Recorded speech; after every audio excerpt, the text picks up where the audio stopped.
안녕하세요. 팝 칼럼니스트 김경진입니다. 영국에 아주 유명한 음악 잡지가 있습니다.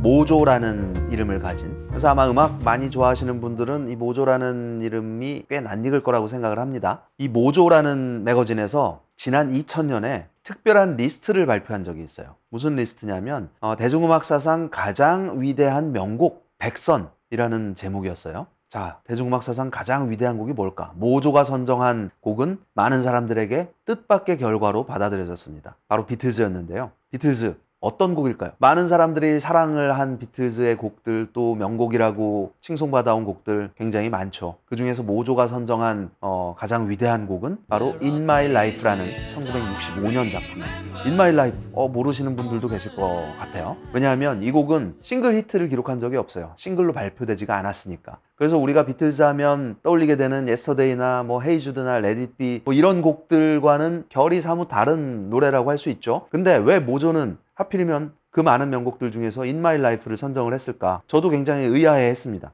그래서 그 무렵에 이 In My Life라는 곡을 굉장히 여러 차례 반복해서 들었던 기억이 납니다. 그리고 지금 제가 가장 사랑하는 비틀즈의 곡 몇 곡을 꼽으라면 In My Life는 꼭 들어갑니다. 너무나 아름답고 멋진 곡이라는 생각이 들어요. 자, 이 In My Life에 대한 이야기를 오늘 나눠 보겠습니다. 비틀즈는 1963년에 데뷔 앨범을 발표를 했죠. 그리고 1970년에 마지막 앨범 Let It Be를 끝으로 해산하기에 이릅니다. 비틀즈가 활동을 펼친 기간은 한 8년 정도밖에 안 돼요. 그 기간 동안 13장의 정규 앨범을 냈고 213곡의 곡을 남겼습니다. 그리고 이 13장의 앨범으로 비틀즈는 말 그대로 대중음악계의 위대한 전설로 남게 됐죠. 비틀즈 좋아하시는 분들께 가끔씩 이런 질문을 합니다. 어떤 앨범을 제일 좋아하세요? 또는 어떤 곡을 제일 좋아하세요? 그러면은 이 답변에 따라서 이 사람의 음악 취향은 이렇구나.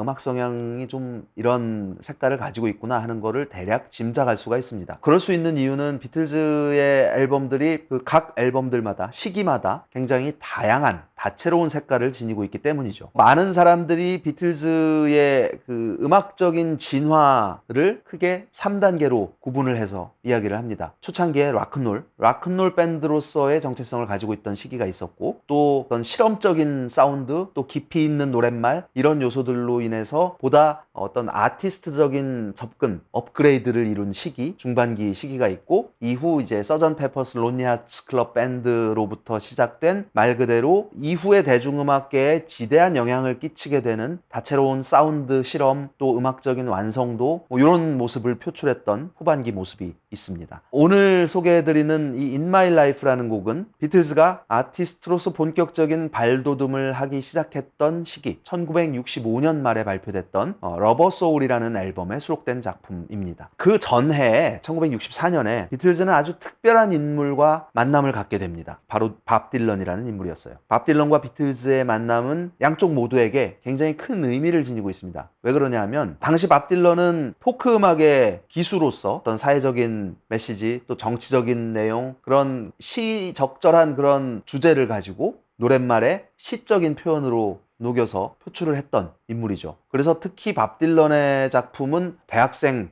또 지식인층들로부터 많은 사랑을 받고 있었습니다. 반면 비틀즈는 아이돌이었죠. 아이돌 그룹이었어요. 처음 비틀즈가 밥 딜런을 만났을 때가 이제 1964년 여름 비틀즈가 미국 투어를 하고 있던 무렵이에요. 어느 날 밥 딜런이 호텔방으로 찾아옵니다. 존 레논은 자신이 좋아하던 아티스트인 이 밥 딜런을 만나면서 일종의 열등감과 같은 감정을 가지게 됩니다. 왜 그러냐 하면 말씀드렸던 것처럼 이 사람은 그 특유의 탁월한 예술성을 가지고 어떤 문학적인, 시적인 표현을 가지고 지식인들로부터 사랑을 받는 아티스트로 자리매김을 하고 있단 말이죠. 하지만 자기는 깍깍거리는 10대 여성들 앞에서 소리도 잘 안 들리는 상황에서 연주하고 사랑 노래를 부르는 그런 아이돌 밴드란 말이죠. 여기에서 음악적으로 한 단계 좀 진화를 해야 되겠다라는 필요성을 느끼게 되죠. 물론 폴 맥카트니도 마찬가지였어요. 근데 이 만남을 통해서 밥 딜런이 비틀즈에게 끼친 가장 큰 영향이 뭐냐면 바로 비틀즈에게 마리화나 대마초를 가르쳐줬다는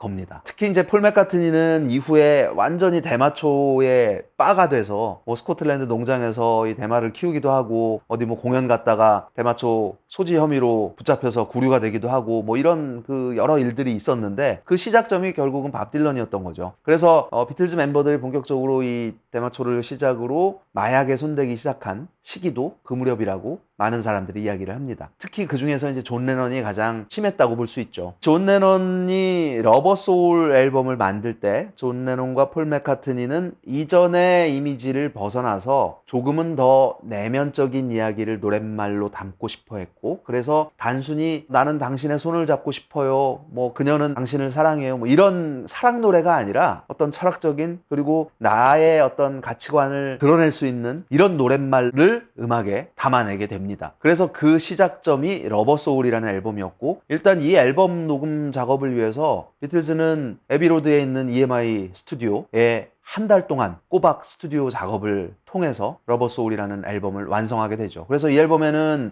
많은 사람들로부터 사랑을 받았던 뭐 노르웨이지안 우드라든지 미셸이라든지 또는 걸이라든지 이런 좀 서정적인 곡들을 비롯해서 이전과는 확연한 차이를 이루는 아티스트로서의 비틀즈의 어떤 시작점을 이루는 그런 다양한 곡들이 담겨 있어요. 근데 그 중에서 이제 In My Life, 모조에서 역사상 가장 위대한 명곡이라고 선정한 이 In My Life를 어떻게 만들게 되냐면 존 레논과 폴 맥카트니가 함께 곡을 씁니다. 근데 두 사람의 이야기가 나중에 좀 많이 달라져요. 존 레논은 내가 멜로디의 대부분을 썼고 폴 맥카트니는 그냥 코러스하고 뭐 브릿지 정도 손을 댔다라고 말한 반면에 폴 맥카트니는 주 멜로디는 자기가 다 만들었다고 이야기를 합니다. 한 번은 그런 일이 있었어요. 몇 년 전이었는데 하버드 대학교 대학생들이 그 AI를 연구하는 대학생들이 이 In My Life의 사례를 가지고 이거를 정말로 누가 썼을 확률이 높은가를 이 빅데이터를 돌려가지고 조사를 한 적이 있습니다. 그 결과 폴 맥카트니가 이 전 곡의 멜로디를 썼을 가능성은 한 20% 정도? 반면 존 레논이 전 곡을 썼을 가능성이 한 80% 정도가 나왔습니다. 그 말인 즉슨 다른 이 두 사람이 쓴 각각의 다른 곡들하고 비교를 해봤을 때 In My Life의 멜로디 전개는 존 레논 스타일이 더 강하다라는 얘기가 되겠죠. 어쨌든 존과 폴이 함께 쓴 이 멜로디이긴 하지만 보통 존 레논의 곡으로 인정이 되고 있습니다. 온전하게 가사를 존 레논이 다 썼거든요. 근데 존 레논은 이 노랫말을 쓰면서 어린 시절을 회상을 하면서, 즉 리버풀에 살고 있던 이 시절 자신들이 자주 갔던 뭐 페닐레인 거리라든지 또는 스트로베리 필드 고아원이라든지 이런 내용들을 노랫말에 담아서 처음에 썼어요. 근데 이거는 너무 별론 것 같아, 파기합니다. 그래서 이후에 이제 페닐레인이라는 곡이 나오고 스트로베리 필드 포레버라는 곡이 나오기는 하지만 어쨌든 존 레논은 자신의 어린 시절을 회상하면서 이 In My Life, 이때가 존 레논이 겨우 25살 때예요. 근데 자신이 살아온 삶을 돌아보면서 어떤 내면적인 어떤 성찰과 그 어떤 철학적인 내용이 담긴 이 멋진 가사를 쓰게 됩니다. 살아오면서 겪었던 사람들, 느꼈던 감정들, 그리고 어떤 사람은 아직도 살아있지만 어떤 사람은 이미 죽었고, 그러니까 이 죽었다는 사람은 초창기 비틀즈 멤버였던 스튜어트 서클리프를 의미하는 내용이죠. 그래서 이런 내용으로 In My Life라는 노랫말을 완성을 하게 되죠. 존 레논이 중반기 비틀즈 시절에 스튜디오에서 가장 많이 활용했던 녹음 방식이 있습니다. 소위 더블 트래킹이라는 방식이에요. 이게 뭐냐면 똑같은 노래를 두 번 해요. 이걸 합쳐서 녹음을 하는 거죠. 그러면은 어떤 효과가 생기느냐, 두 사람이 노래하는 것 같은 효과가 생기잖아요. 그래서 이 더블 트래킹은 뭐 보컬뿐만 아니라 기타가 됐든 베이스, 드럼, 뭐 다양한 악기에서도 활용할 수 있는 그런 기법인데, 존 레논은 유독 좀 뭐랄까요? 좀 앙상하다고 할까? 그런 그 목소리 톤 자체가 그렇습니다. 그래서 더블 트래킹을 활용해서 보다 풍성하게 느껴지게 하는 그런 노래들을 많이 녹음을 했는데, 이 In My Life에서도 더블 트래킹을 아주 적극적으로 활용을 해서 풍요로운 그런 효과를 거두고 있어요. 또 하나 이 곡에서 주목할 만한 부분이 있는데, 후반부에 등장하는 묘한 건반악기 사운드입니다. 분명히 건반악기인데 이게 피아노는 아닌 것 같고, 그렇다고 좀 그 음색이나 이게 약간 하프시코드 연주하고 비슷하기도 한데 그러기에는 좀 두텁고 키보드, 그냥 키보드인가?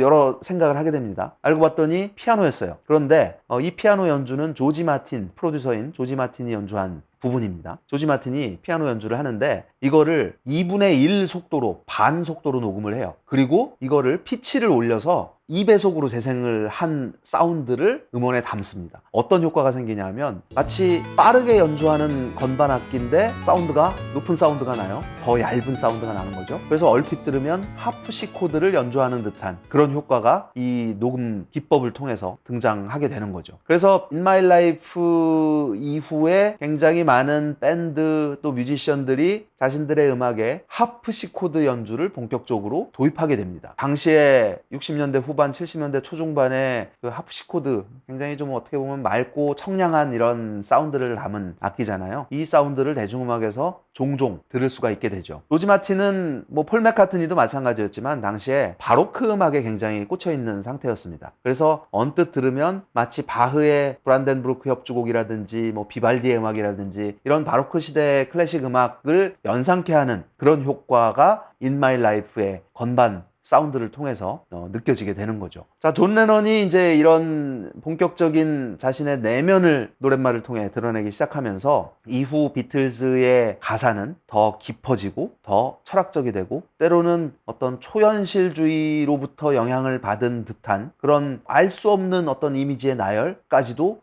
비틀즈의 음악에 담기게 됩니다. 폴 맥카트니 역시 마찬가지죠. 그래서 그 러버 소울 앨범 이후로 비틀즈의 음악에서 사랑 노래, 그냥 전형적인 사랑 노래는 비중이 굉장히 많이 줄어들게 됩니다. 물론 여러 사랑 노래들이 있지만 가사가 더 깊어졌다는 의미죠. 밥 딜런이 비틀즈에게 준 영향, 그리고 그 시작점에 있는 러버 소울이라는 앨범. 그래서 이후에 존 레넌은 이 앨범을 일컬어서 이 앨범은 팟 앨범이다 라는 표현을 합니다. 팟 앨범, 팟이 뭐죠? 항아리가 아니라 마리화나를 일컫는 속어 중에 하나예요. 마리화나를 일컫는 표현이 굉장히 많습니다. 뭐 위드가 라는 표현도 있고 뭐 메리 제인이라는 마치 여자 이름 같은, 하지만 음악에서 메리 제인이 등장하면 대부분 그냥 마리화나라고 생각하시면 됩니다. 뭐 또 그라스라는 표현도 있고 또 뭐 카나비스라는 말도 있고 다양한 표현이 있는데 그 중에 하나가 이제 팟이라는 표현인데 이 앨범은 팟 앨범이다. 밥 딜런으로부터 시작된 그 마리화나를 이제 멤버들이 애용을 하게 되고 이거에 의한 효과가 아주 적나라하게 담긴 앨범이 러버 소울이라는 의미겠죠. 그리고 이듬해 발표했던 리발버라는 앨범, 이 앨범을 일컬어서 존 레넌은 또 LSD 앨범이라고 하죠. LSD는 사이키델릭 문화를 탄생시킨 환각제죠. 그래서 비틀즈가 본격적으로 이제 환각제 복용을 시작하고 또 이 효과를 적극적으로 담은 작품이 리발버였고, 리발버는 또 사이키델릭 음악의 어떤 시조와 같은 그런 평가를 받고 있는 앨범이 됩니다. 예술가로서의 비틀즈, 또 확고한 음악적인 진화를 이룬 앨범 러버 소울이라는 앨범에서 또 많은 평론가들, 또 많은 팬들이 최고로 손꼽은 In My Life라는 곡에 대한 이야기였습니다. 오늘 이걸로 비틀즈의 이야기 마치겠습니다. 고맙습니다.